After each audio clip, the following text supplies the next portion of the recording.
Nissan Micra. Полная замена масла в коробке. 8 литров масла.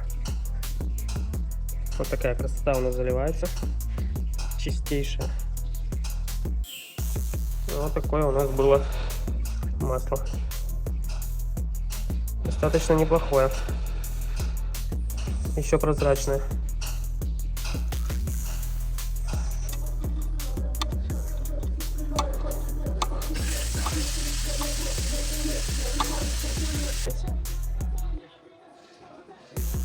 Под навес.